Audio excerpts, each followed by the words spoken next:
Hello বন্ধুরা, আমি লিজা। আজ এই প্রচণ্ড গরমে রান্নায় হাতেখড়িতে খুবই আরামদায়ক দুটো ড্রিঙ্কস রেসিপি নিয়ে চলে এলাম। আশা করি তোমাদের ভালো লাগবে এবং বানিয়ে খেলে গরমেও স্বস্তি পাবে। লাইক, শেয়ার ও সাবস্ক্রাইব করতে ভুলো না যেন।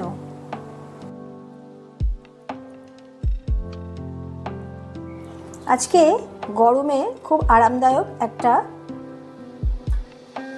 জিনিস তোমাদের জন্য তৈরি করছি। সেটা হচ্ছে, দেখতে পাচ্ছ তোমরা, লাল দই নিয়ে নিচ্ছি। আমি লাল দইয়ের ঘোল তৈরি করে তোমাদের দেখাবো। আমি যেভাবে তৈরি করি সেভাবে করব।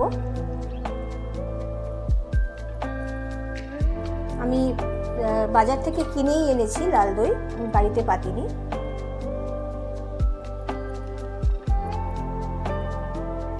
এবার আমি চিনি দিচ্ছি। আমি দইয়ের পরিমাণ অনুযায়ী চিনিটা দিচ্ছি, তোমরা যে যার পরিমাণ অনুযায়ী চিনি দিও।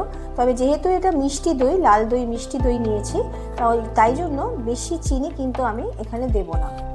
আমি রিফাইন চিনিটাই একটু মিক্সার গ্রাইন্ডারে একেবারে মিশিয়ে নিয়েছি। এবার দিচ্ছি অল্প একটু ঠান্ডা জল, আর দিয়ে দিচ্ছি একেবারে সামান্য পরিমাণ লবণ, কারণ এটা মিষ্টি জিনিস হচ্ছে তো অল্প করে লবণ দিলাম স্বাদের জন্য। এবার আমি ভালোভাবে এটাকে গুলিয়ে নেব। আমি বারবার করে বলেছি, আগেও তোমাদের বলেছি, যে ঘোল জাতীয় বা শরবত করতে গেলে মিক্সি ব্যবহার না করাই ভালো, কারণ মিক্সিতে এত পাতলা হয়ে যায়, জিনিসটার কনসিস্টেন্সিটা নষ্ট হয়ে যায়। সেই জন্য আমি এটা ইউজ করি।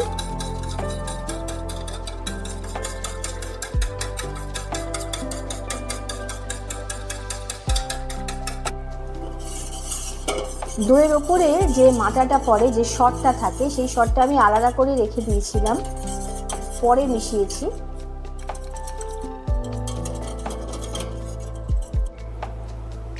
আমার লাল দইয়ের ঘোল রেডি হয়ে গেছে, আমি ঢেলে দিচ্ছি। এই যে কনসিস্টেন্সিটা রয়েছে একটু ঘন ঘন, এটা কিন্তু মিক্সিতে যদি করতাম তাহলে কিন্তু এটা আসতো না। আমার রেডি হয়ে গেল। এবার আমি একটু গার্নিশ করে দেবো ওপর দিক থেকে। এর উপর আমি একটু আমন্ড বাদাম ছড়িয়ে দিলাম।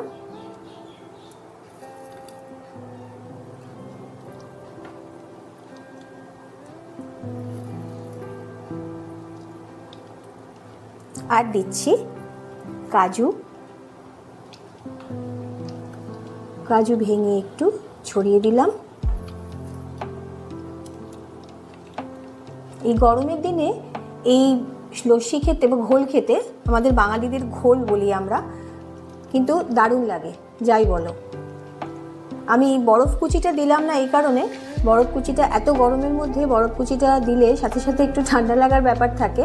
তোমরা যদি পারো, তোমরা যে যেরকমভাবে খাবে দিয়ে নিতে পারো, তবে আমি এখানে দিলাম না। এবার দিচ্ছি কিশমিশ।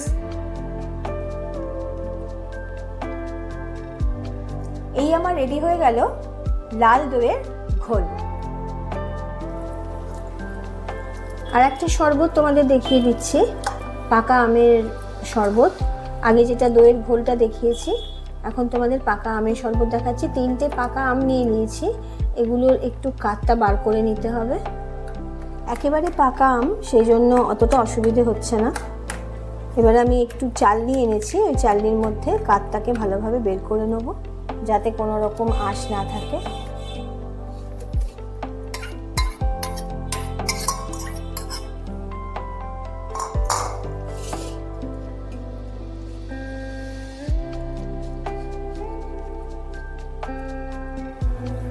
দুটো গ্লাস নিয়ে নিয়েছি। এবার এই আমের কাঠটা আস্তে করে গ্লাসের মধ্যে ঢেলে দিচ্ছি।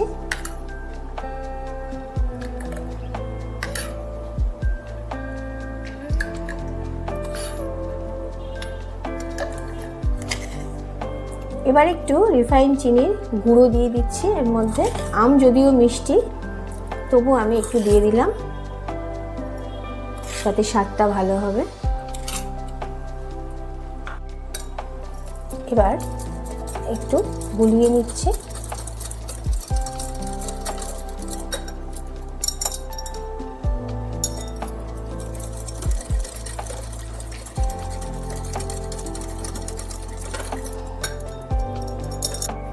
এবার এর মধ্যে দিয়ে দিচ্ছি ক্ষীর, একটু ফুট ক্ষীর করে রেখেছি আমি মোটামুটি 500 গ্রাম দুধ নিয়ে নিয়েছিলাম। সেই দুধটাকে বড়িয়ে আমি ওই 250 মতো করে নিয়েছি। নিয়ে এটা আমি দুধের মধ্যে দিচ্ছি, এই আমের মধ্যে সরি।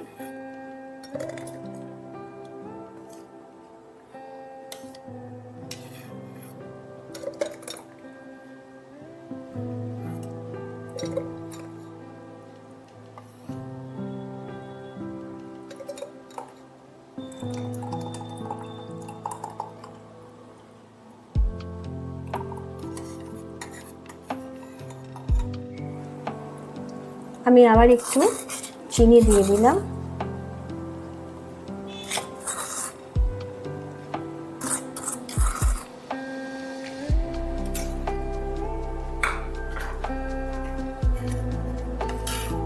যেহেতু এখানে এটা পাকা আমের শরবত হচ্ছে, সেহেতু পাকা আমের পরিমাণটা আমি একটু বেশি রেখেছি।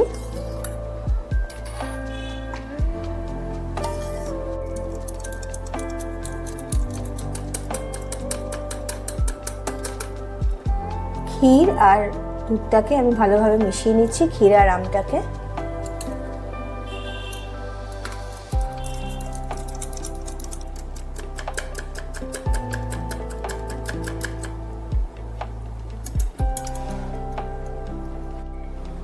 এবার আমি এর মধ্যে ভ্যানিলা আইসক্রিম দিয়ে দিচ্ছি।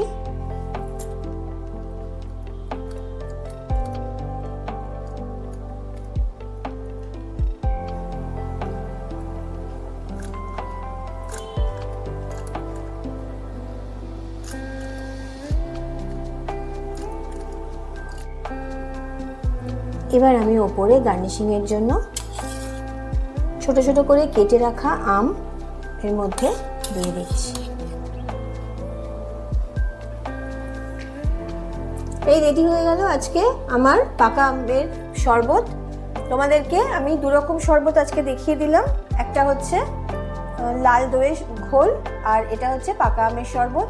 তোমরা নিজেরা ট্রাই করো বাড়িতে, আর করে আমাকে অতি অবশ্যই আমার কমেন্ট বক্সে জানিও কেমন হলো, কিভাবে তোমরা খেলে আর কতটা আনন্দ পেলে এটা এত গরমের সময় এরকম ধরনের দুটো ড্রিঙ্কস খেয়ে।